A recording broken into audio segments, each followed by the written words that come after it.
What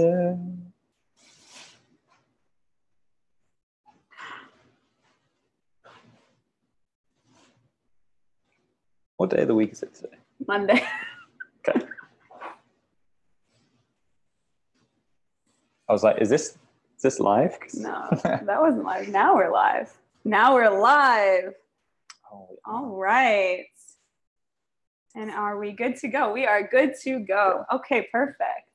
We're going to hook up our cameras so we can be both on YouTube Live and on Insta Live. I wish they could see how many cameras we could see right now. Yeah, we got a few. We got a variety going on event. here. Definitely an event. It's all good. You ready? I'm ready. I was born ready. Let's do this. I feel like we're talk show hosts now. I feel like for we sure. are. All right, we're live. Are we live all across the USA and the UK and the world? Hello, hello. Good. Everybody's logging in. I love it. I love seeing all these viewers. It's happening. It's happening. All right. Well, good evening from New York City. My name is Dr. Andy Jean Myro. And I'm Dr. Roger Thomas. It's great to have you guys with us. Yes. We are really excited to bring this to you from New York City. Right now we are at my workplace, the Appa Rosenthal Group in New York. And we're going to take the time to just kind of chat a little bit about life, a little bit about our paths, a little bit about how we met and why we're doing this. And we hope at the end that you guys will send in some questions and we can take some time to answer all of those too. So start sending in your questions and Scott from AIC will take his time at the end and just the best questions though. Yeah, just we need creative questions, guys. It can't be anything like, what book are you reading? What's your star sign? Star sign. What's your favorite drink? No. So we want the questions. We want you guys to take some stuff and little tidbits and pearls away from this today. So it's super important that we become a little interactive. I thought we'd start off by just talking a little bit about each of us. So again, my name is Dr. Andy. I'm from New York originally. I grew up in Brooklyn and have been a New Yorker all of my life, and there's nothing better than New York. Even Rod knows, he loves coming here. It is my favorite place. New York City is one of the best places on earth because it's a dangerous place. It is, because there's just so many opportunities here.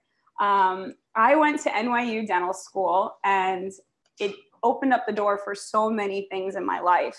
I feel like going to NYU and being surrounded by all of the amazing mentors that I was surrounded with brought me into this amazing practice that I'm in. And every day is a little bit of a challenge, but it's a good challenge. And what we're doing in New York right now is completely changing the game of dentistry. I can confirm that.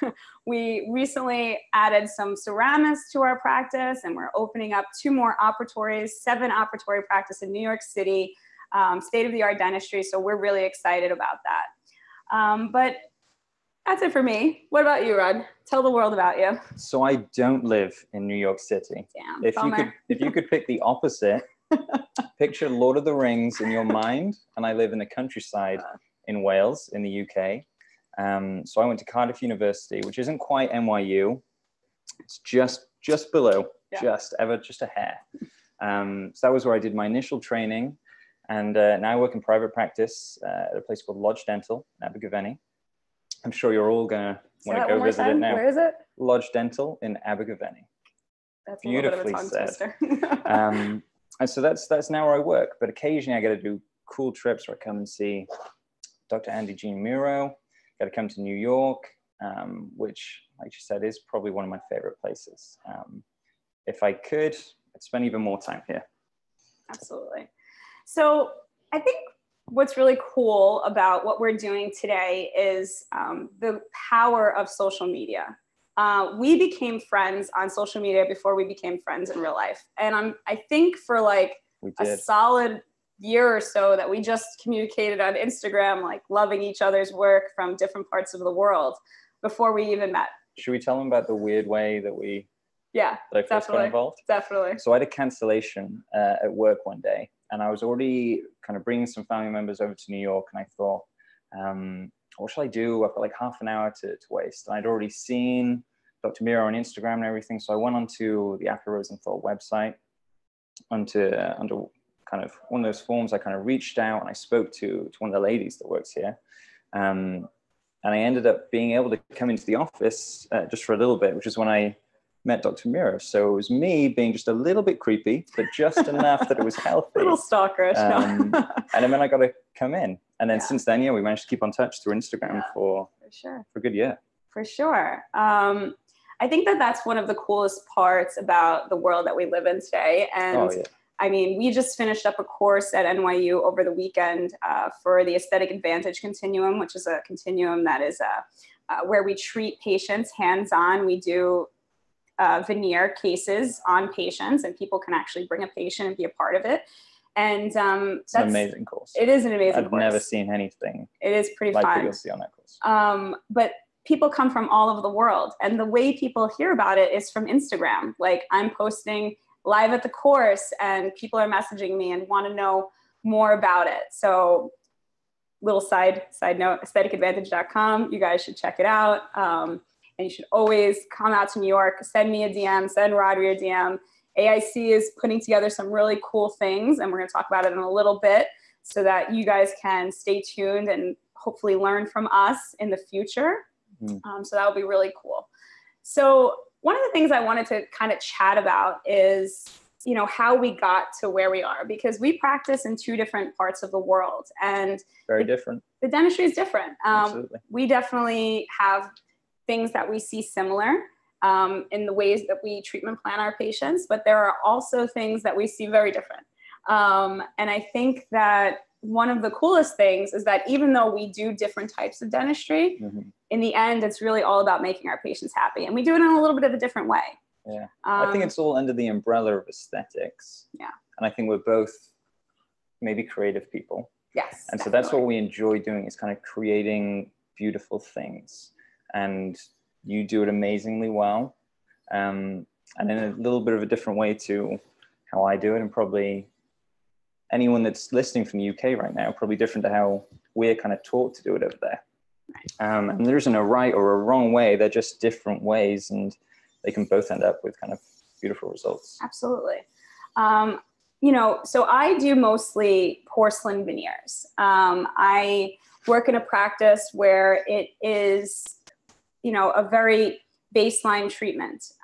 We do things in porcelain because we find in our hands it's very predictable. But then you go over to Rodri's page and you see that he can do the same thing in composite, and it's beautiful. It's really beautiful. Below average. But it's really what works in your hands that is the deciding factor. For me, I know that I can't pick up composite and do it as beautifully as him. I know that I can design something and carve it in a temporary, and I can bring it to life in the porcelain a little bit differently. So we are a little bit different in that. And I think that the mentality of US dentists versus UK dentists is definitely different. The schooling is definitely different. I mean, how long do you guys go to school in the UK? 5 years of dental school. Whereas with you guys, 8 years? So you go straight from So we go straight from high school. Wow. I took a year out to travel. That's why he's so young. It's not fair. And this is why I look 12. And then from there, we enter 5 years of dental school. Right. And I looked at coming to do it in America. Should have. Should have. And then I saw the fees. No, that wasn't the only reason why. Wow. But it does take longer, doesn't it? Yes, it does take a little longer. So in the US, and I'm sure we have viewers from all over the world, from Middle East and Europe, everywhere, that are chiming in or send us your questions of how long you guys go to school. But in the US, we go to high school for 4 years, then you go to college for 4 years. Some people take time in between, and they'll go to, get some experience in different fields.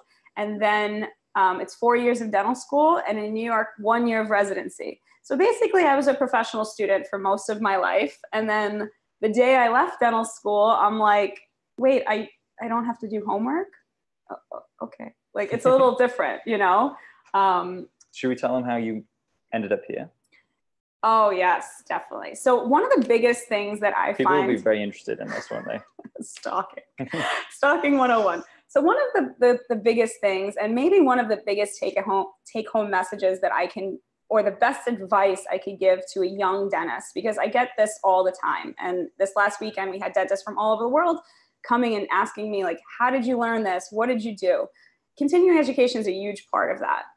For me, when I was in dental school, I was lucky enough to hear my mentor, Dr. Larry Rosenthal, give a talk. Shout out to Dr. Rosenthal. Love the man. He's like my father. He's the best, one of the best human beings I know. And he gave this lecture. And when I tell you, I was just completely blown away. First time I saw him lecture, I hadn't seen anyone lecture like that before. It was just completely ridiculous. Different. And I remember at the end of the lecture, this is in your first year of dental school, the end of the lecture, he says, all right, that's Jackie's number. If you want to talk to her, if you want to come to the office, just send us a message. I didn't bum rush him at the end. I was just like, all right, I'll reach out. He got crowded. There was like 100 people around him. About 2 months later, I saw Dr. Michael Appa give a lecture. And this guy got on stage, and I will never forget the feeling that I got when I was watching him lecture. And I tell him this all the time. Like, I feel like I work for my idol, because he got up there and he started showing this video of like Dubai and these flashy cars and models and like this song in the background. And I was just like, is this real life? Like, this isn't dentistry. He flies from New York to Dubai to do dentistry. Like, what is this? And it just really hit me. And then I found out that they work together. And a little bit after that, I ran into Dr. Rosenthal. I was running an organization at the Aesthetic Society at NYU, and I put on an event, and he had came to, promote his event. And we started talking, and he's like, all right, like, I like you. He like takes out this super slick business card. It's like a little fine little business card. And he hands it to me, and I'm like, okay, this is pretty cool. He's like, come to the office. You got to see what we do. Now, one of the biggest things that I teach about is dental photography. And I'm a photography nut. Like, I can pick up Amen. any camera and go crazy, just taking photos. And it's what I love. And I dropped in your lecture that you gave at Aesthetic Advantage. And you gave a lecture there. Yeah. And it was a fantastic photography lecture. The videos, the way you were speaking, you could see everyone was glued to everything you were saying. Yeah. And there were nerdy moments that came out, and she was just diving right into some complicated photography knowledge, which is impressive though. Yeah. So shooting some photography questions. So I was in the office, and and at the time it wasn't as big as it is now. And I remember he was like fiddling around with this camera for like 10 minutes. I'm like, do you mind if can I just take that from you first? Let me just take the photos. I started taking photos. At the end of the day, he tried to give me $100. And I said to him, no, you don't understand. Just let me come back. And that's what it's all about. It's about giving yourself and like really committing to what you want to do in life. I think that if I took that $100 and I walked out the door, my life would be completely different. Oh, tempting though. Tempting though, $100. But I think that having them both as mentors in my life has really changed the kind of professional that I am. I know that Rod always tells this story, and I won't let you tell it, obviously, but about mentors that have changed your life. So the first moment for me, I was in dental school, and I obviously was a super hardworking student. Of course. And then one evening kind of came along, and I hadn't really connected with anything massively at dental school at this point. I thought I was going to love surgery and all that side of it. I thought I was going to do max fax. And I quickly realized I wasn't very good at taking out teeth. That's a whole other side story. And there was a sign up one night, and it said free pizza if you'd like to talk about resin. A guy was coming in, he's called Dr. Thomas O'Connor from the BACD. And I didn't really read all of those details. I saw the free pizza, and I thought, I'm going to go along. Free food. I have no food in the fridge. So I picked up my own pizza box. I was sitting at the back. And he put this slide up on the screen. He said, spot the tooth with the resin restoration. And I was looking at these teeth, and I was like, I think he's lying. There is not a filling in this photo. Click the next slide, and there were like 5, 6, 7, 8 fillings all hidden. I was like, wow.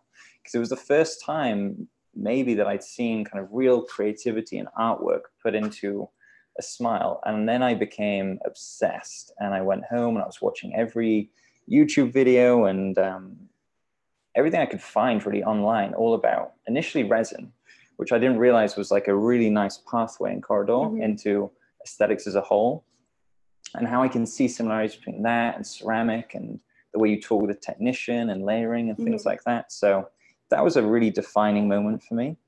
And then my first boss I had, Dr. Copley, was an absolute master with his hands. And so I would see his work, his recalls were coming back, and I would just observe as much as I could everything he'd been doing. And then from everything I learned from him, I kind of managed to get, in the UK, we have the healthcare system and a private system. I put all of my effort towards going towards the private system, because I felt like I had more freedom to create and really give my patients kind of the best stuff from the lab, things like that. So a bit like with you, where you took action and, you know, you had an opportunity and you kind of really went for it. In a way, I kind of did a similar thing where I had this portfolio I laminated. I left work early with my CV and I went and hand delivered it to almost every private practice that I knew at the time. And from that, I managed to get some interviews and very quickly managed to get a job kind of doing what I love. And then I ended up where I am now. Cool. So I think we were both a bit weird about it, weren't we? Very focused though. I'll tell you, so for me, so I really enjoy teaching. And I think one of the reasons why we connect so much is that he's also a great teacher. And we lecture on a couple of different topics. I mean, I will do mostly photography or smile design. Rodri does more composite dentistry, hands-on lectures, which are really cool. But one of the things that I find very in common with me and you is, I remember you telling this story in your lecture, how you make lecture, like you sat down, you made lectures when nobody was asking him to lecture. And I used to do the same thing, because there's always going to be a moment in your life that if you are prepared for it, and the opportunity will come. If you think that you're going to be the top cosmetic dentist and you spend years working at it, it will come. If you think that you're going to be on a stage, I mean, this past weekend, I was lecturing to a room of 250 dentists from all over the world. I mean, it's unreal. I followed my mentor to talk about a topic that I'm super passionate about. And I think that it really stems from something within. If I didn't have that preparation in me, or if you didn't prepare a series of 10 lectures for nobody, absolutely, that's what I don't know if the opportunity would have come, you know? So I think that's something that we definitely. In one of the first talks that when I came out here and I gave like a Will Smith quote, despite the fact the guy is an absolute legend, but he said something along the lines of, I might not be the most talented actor there is, or the sexiest actor, but if you put two of us on a treadmill, I will always outwork anyone else. And he's like, one of two things is going to happen. Either you're going to get off first, or I'm going to die on the treadmill. And that relentless approach that he's taken to kind of getting to where he is and getting better and better, I think is a real kind of key thing. So like Andy alluded to, I was building my own lectures, not even for anyone, just for myself, really, which my family thought was weird. So I do it on weekends, I do it after work, late into the night. No social life. But it was like a hidden kind of little focus that was going on, because I always wanted to do it. So when people said, what are you doing? And I was like, I'm building a lecture. And they'd be like, no one's asked you to do that. And this would apply to so many different things. And I was like, you don't understand. One day, sometime, this might just happen and I'll be ready. Right. It does. And I feel like that relates to my life as well. Like I try to be a super prepared person. And I like to think about everything, and going from like a day of patience, and just, you never know where a day of patience is really going to take you. You may think it's going to go one way and it just flips on you and you're going home at 10:30 at night. Especially for you. Oh, especially for me. Should we talk to them about my last patient? Feel free. But you never know that what the day is going to really take you through. And for me, it's having that mentality that I always will find my way out of a problem. That really has helped me to be successful in anything. Like, we'll figure it out. There's so many ways to do things. And part of that is coming from the mentors that have taught me so much. Oh, we have lots of questions. We have some questions coming in. I love it.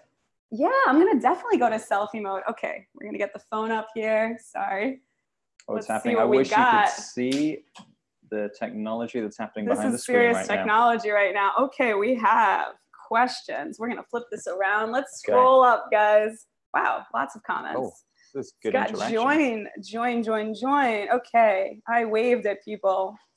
Hi. Hi, Joelle. Hi, everybody. Okay, let's see. We have, the suspense is killing. I know. This is the personal highlight I've got right now is you guys watching us. Oh my God. While we're scrolling. For sure. How do you connect with older patients on treatment planning and care? Well, this is a Rodri question. Here you go. Well, I think Andy's chosen me because of my patient demographic. Most of my patients are definitely towards the older end, which means one of the things that differs between our practice is actually I do a lot of denture cases, for example. And you'll probably see that if you look to my page, that's a big bit of what I do. And so when you're talking with those patients, I guess the best way, but we're just standing up a stand. Yeah.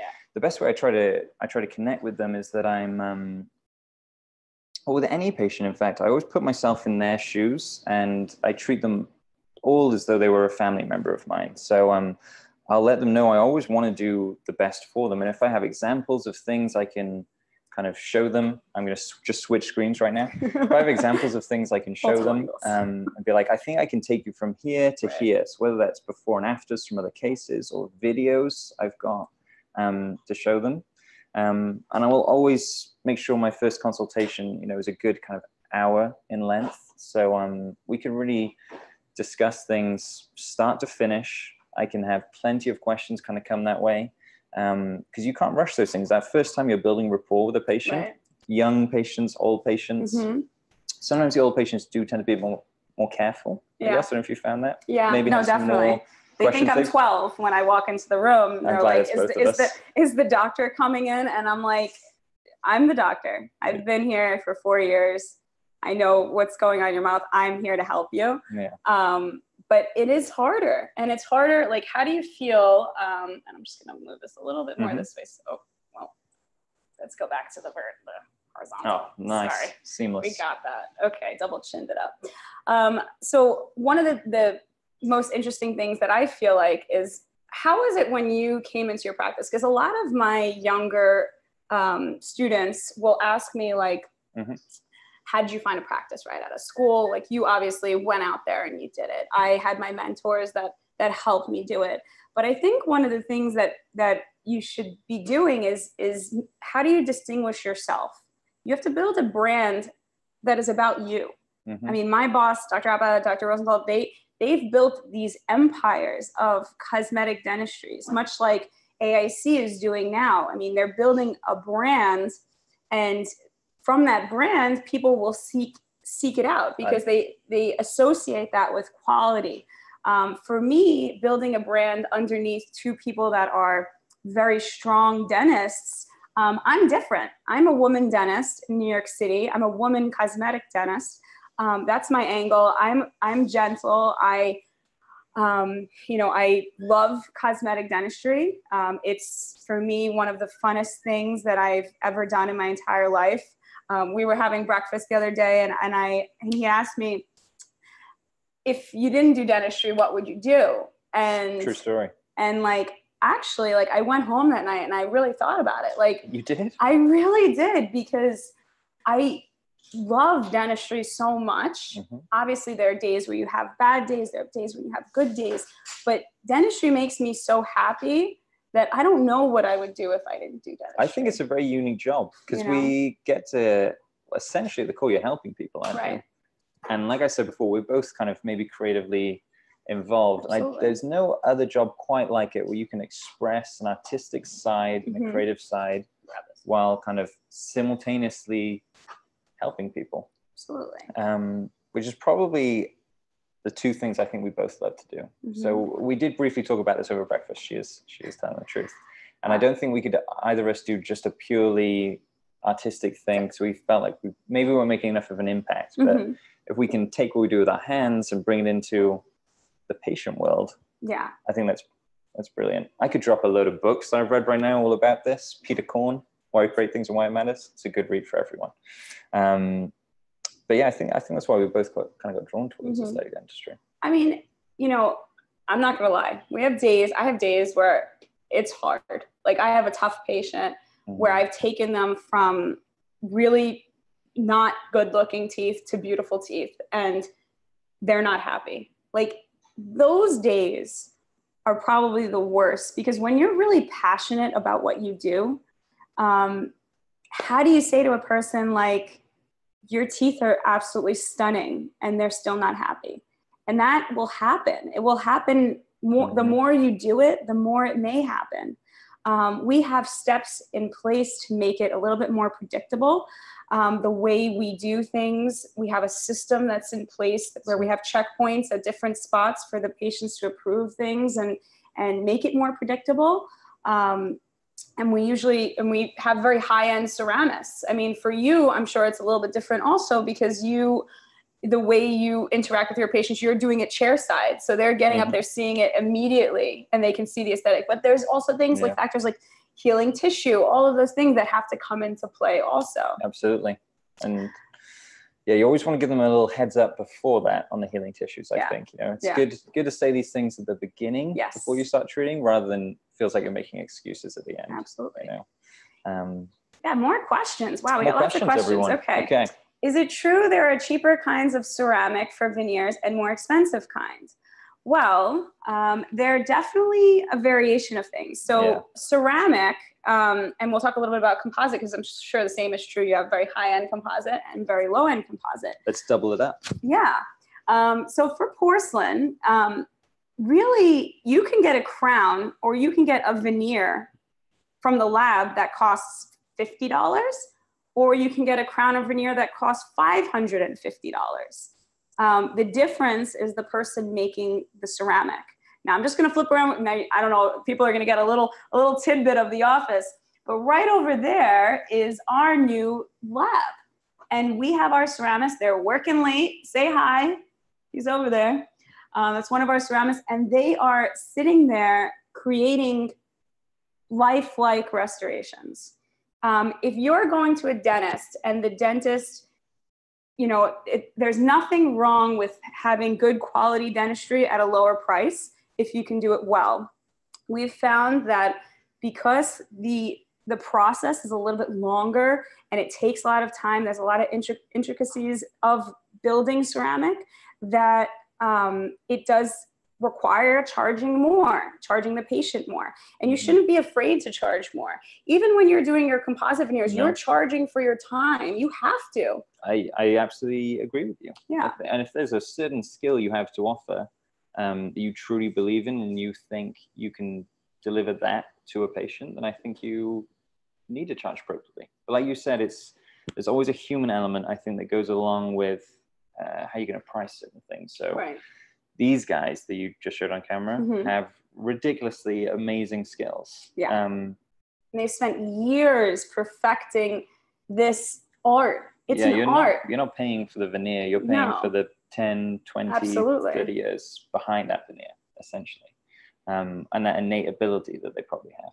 Absolutely. And with resin, a little bit like, well, just from a material point of view, you'll have more expensive ones and you'll have less expensive ones, and different ways the systems will layer and different ways you can use the tints and many, many different things.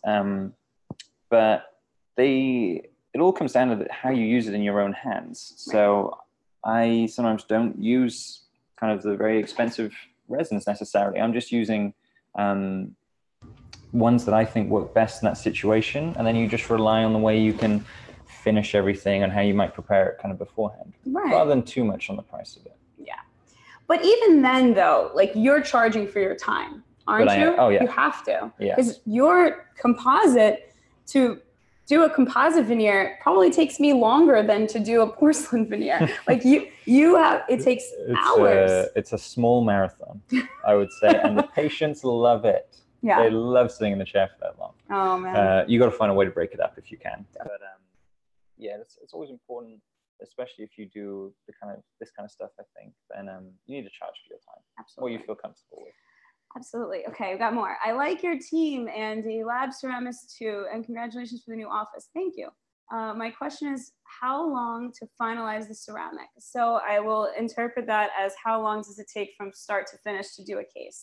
So typically, in any dentist, this may vary for the non-dentists out there in the world that are watching this, for future patients that are watching this.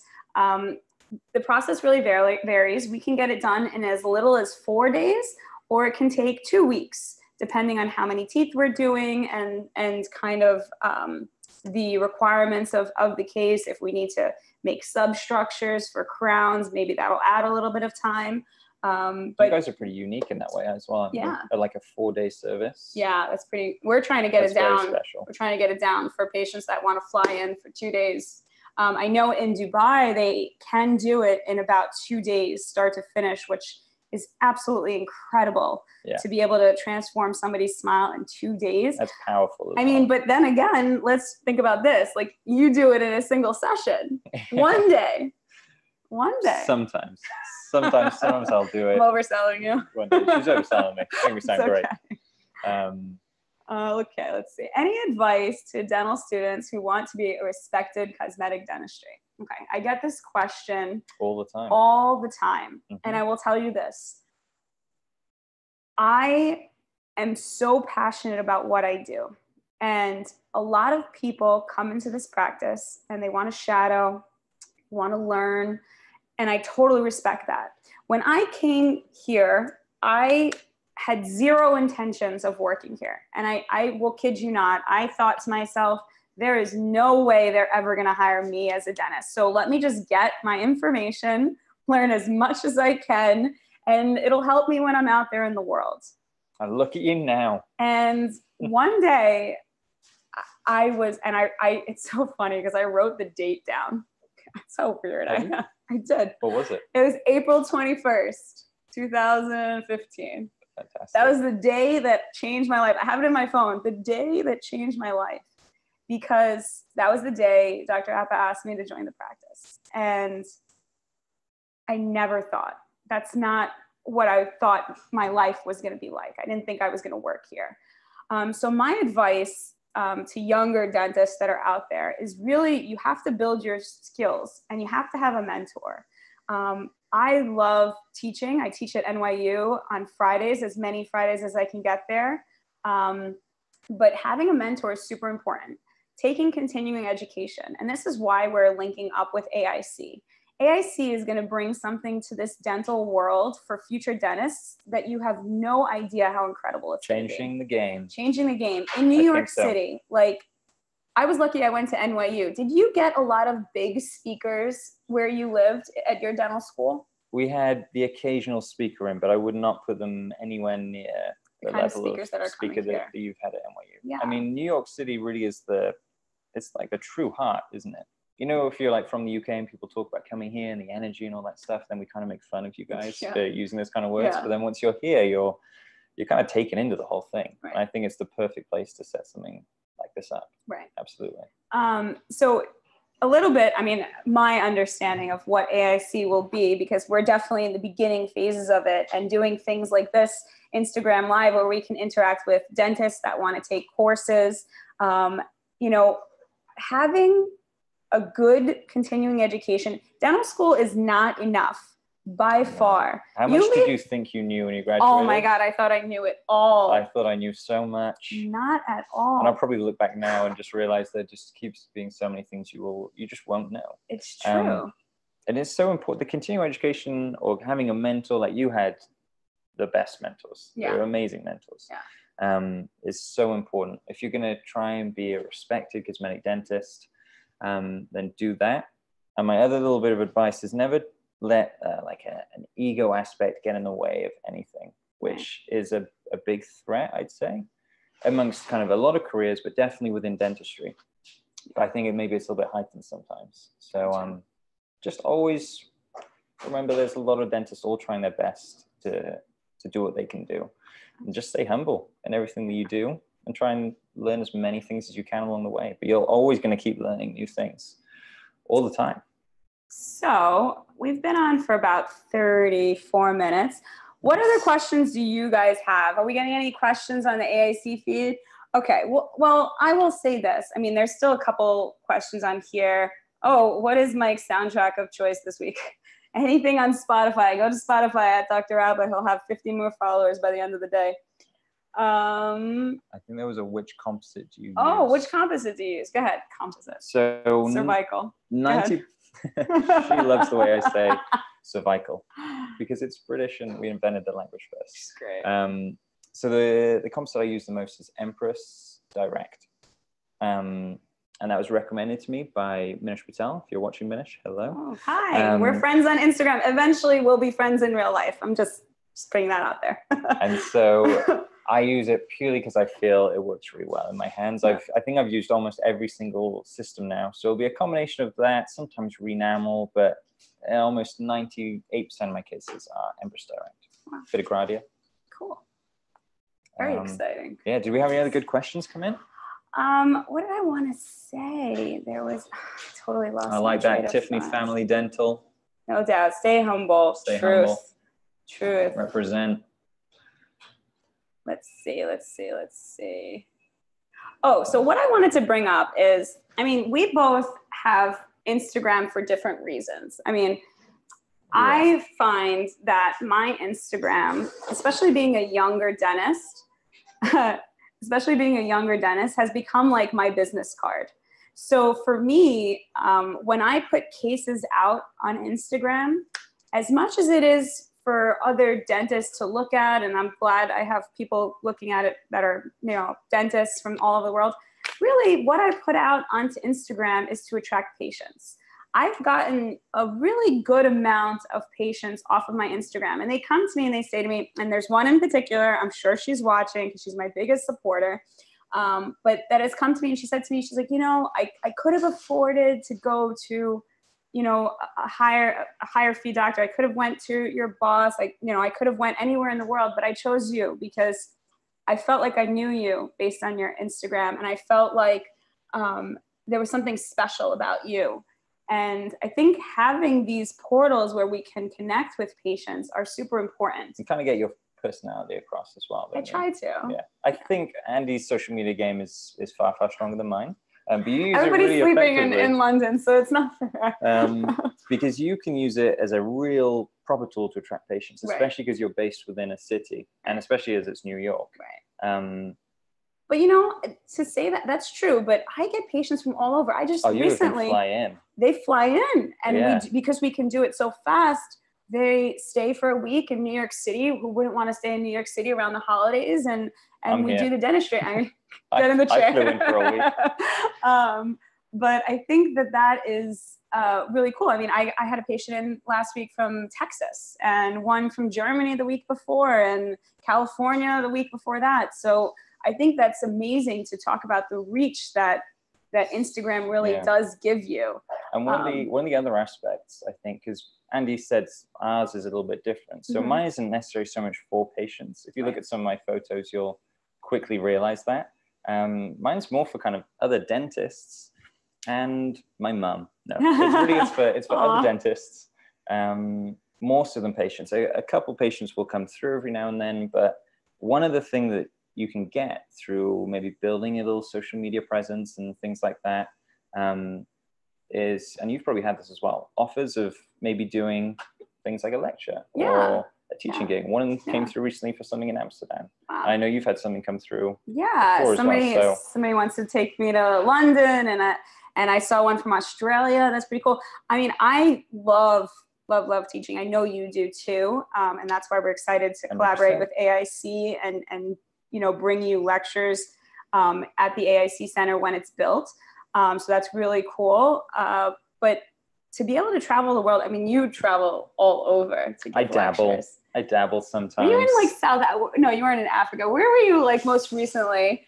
Was it the British Awards or something? Maybe something like that. Something. And then here, and then there's a few other ones coming up now. You like lecturing in New York City, right? New York City is my favorite place to come. I can't tell you all the reasons why, but we definitely have a good time when we come here. Sure. So that is amazing, and a lot of my opportunities never would have come without having some kind of social media presence. And it doesn't need to be as big as you think. You don't need to focus on it being ridiculous numbers of followers at all. If you have a few powerful posts, that you only need to be noticed by one or two certain people. Absolutely. So we got a couple more questions on here. It says, what advice can you give for the younger dentist or just any dentist? I mean, so I've been out of dental school now for 4 years. I'm also out 4 years. Wow. Okay. So right on. But he's still younger than me because you don't have to go to college in the UK. Guilty. It's not fair. But I think the best advice, and I keep saying it over and over again, is just create a really clear vision of what you want. Mm-hmm. Have people in your life that are going to influence you positively. I can't tell you, this weekend was one of the best weekends of the course that we've ever had, because it was just full of positive vibes and people that just wanted to learn, and just continuing to build your craft and make it better. I mean, I have done hundreds and hundreds of hours of continuing education. I've been out to the Koi Center in Seattle. I've been to so many AACDs. It's one of the best meetings of the year. It's where we get to really hang out. One of the first times we probably hung out was AACD last year. Yes. And we'll be back this year. We'll be back this year, San Diego. We're excited for you. Because for me, for young dentists, when they graduate, or when any dentist is graduating, you're all, you're very intelligent people. You're probably, and I say this in my talks, you're probably top of your class at high school or secondary school, or you're definitely up there to some extent. And so even though we come into a very competitive environment, really it is quite possible to find a way to maybe separate yourself isn't quite the right term, but quickly find what you're passionate about, what you believe your niche is, and really go for it. Because you'll be surprised how many people won't maybe go for it. So there isn't as many kind of people that if you're maybe competing against or doing those things for, as you might think. So many people never try. And that's why they miss out on some early opportunities as a young dentist. It's kind of a mixture of working really hard, having a direction you want to go into, setting kind of small goals, and quickly it begins to kind of snowball. All right, so we're gonna do this right now. We're gonna shout out one of our favorite guys, at Gary V. Gary V. We love you. Guys. We love you. A little behind the scenes over there. But we're both big fans of Gary V for multiple reasons. But one of the biggest quotes that he says is, "Nobody cares. Work harder." So absolute champion. That's really. And here's Gary V. No. I wish. Maybe next. I got a question here. This questions. Is from Omar. Okay. Being a dentist can sometimes be overwhelming. Definitely. What do you do when you have bad days, either in the clinic or in life in general? How do you deal with such days / de-stress? So I'll go first, but I think Andy's got a much bigger answer than this. You go first. I can quite happily admit Andy probably has a more stressful dental life than I do. But for me, a big bit of what I focus on, we're just going to set that phone up there. A big bit of what I focus on is it's important to kind of shut off from work. I think as much as you can, once you leave, kind of separate dentistry from the rest of your life. And if you can do things, even though this might sound a little cheesy to some people, but a bit of mindfulness or meditation, things like that, and even do it throughout your day. And always kind of scale it against some of the bigger things that might be going on in your life, and realize, okay, maybe I'm going to have to redo that little bit of bonding, and that's going to cause me a bit of stress. But in the big scale, is that the worst thing that could have happened here? Probably not. So it's kind of remembering those things to kind of stay grounded. And then it is a really stressful job. There's no doubt. People are they're spending money with you. They're expecting results with you. And sometimes really kind of high results you have to live up to. So it's more just to do little things and always kind of keep it in perspective, I think. So one of the things that I'm super jealous about Rodri's life is... Oh, I wondered when this was going to come out. Rodri works a lot, But he has Mondays off. And on Mondays, sweet Mondays. On Mondays is his creative outlet day. And he's always like sculpting and painting and like just doing these like super creative things that I wish I had time to do more of. Yeah.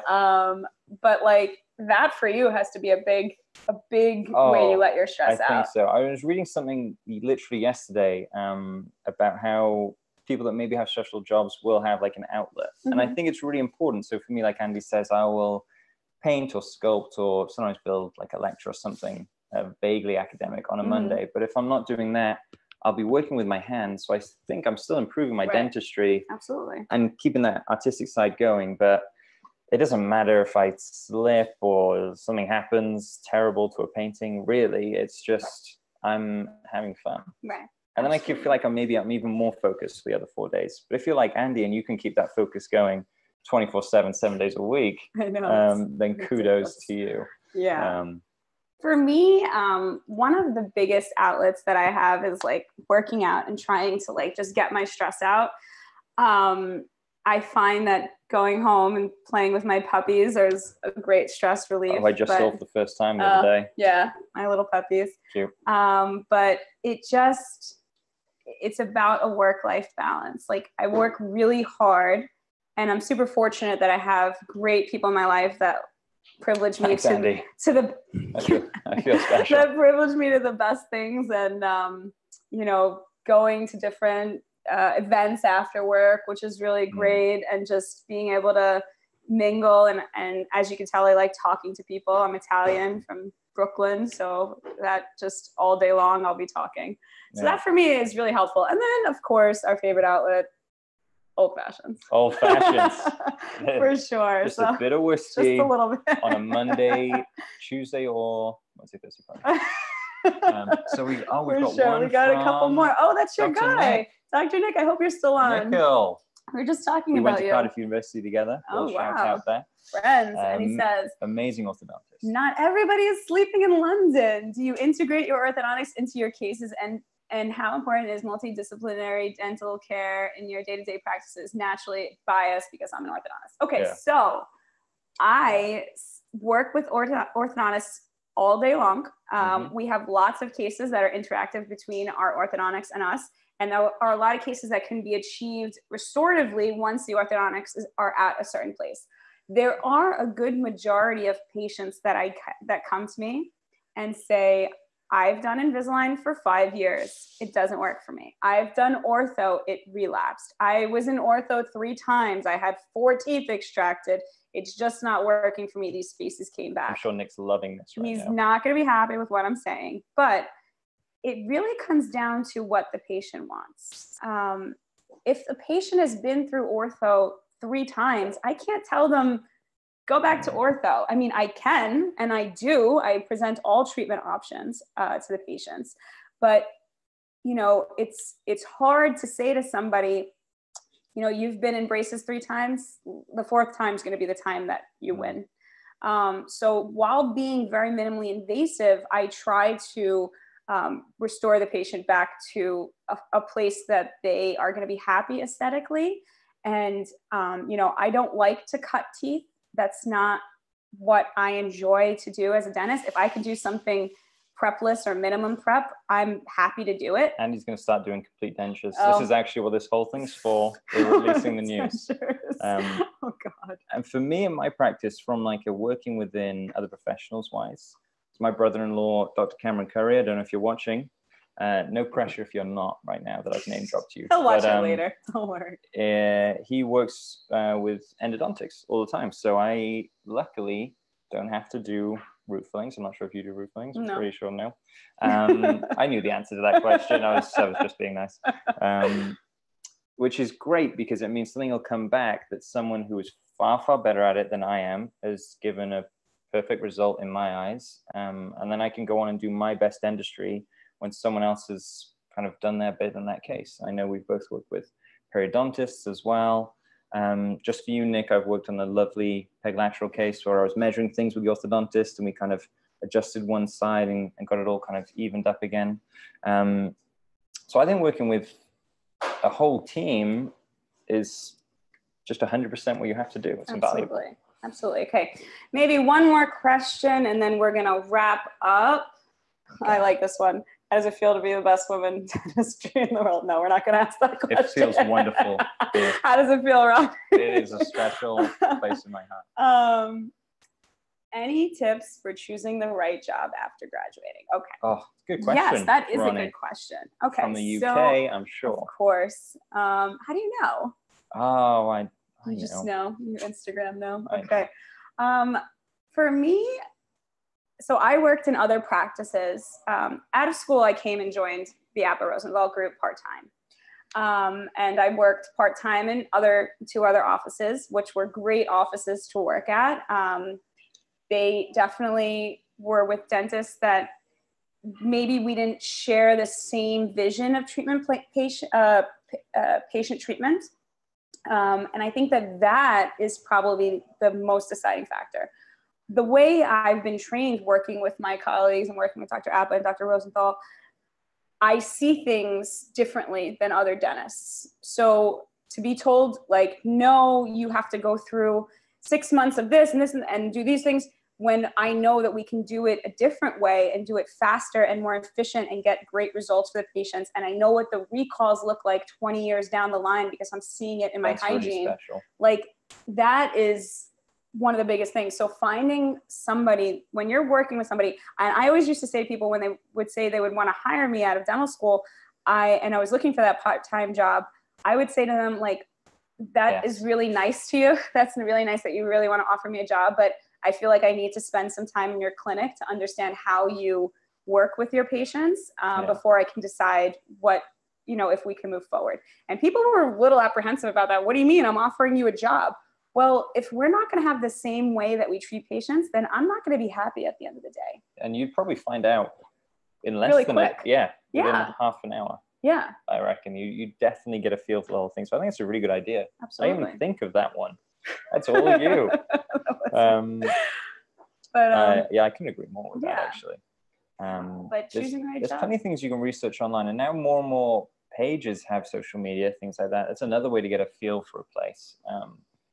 As long as and then asking people maybe they've been there before, things like that. Doing as much research as you can on websites was a little bit of what I did, and then I would always hand deliver things, so I could go in if I'm applying for a job. I go into the practice, and then you get a mini version of what you spoke about, I guess, where you get to meet the whole team. You get to see where you might be working. The team is so important. So important. You're spending 60% of your waking life with these people, so you need to make sure you're with people. I love how you knew that percentage right away. I've mentioned it before. But yeah, so okay, wow, we've been on for an hour. Okay. We talk a lot. 7 to go.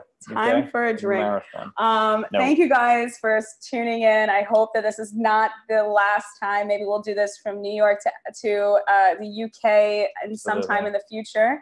I want to thank AIC. I want to thank Surf CT. I want to thank Paul. I want to thank Scott. I want to thank Mark.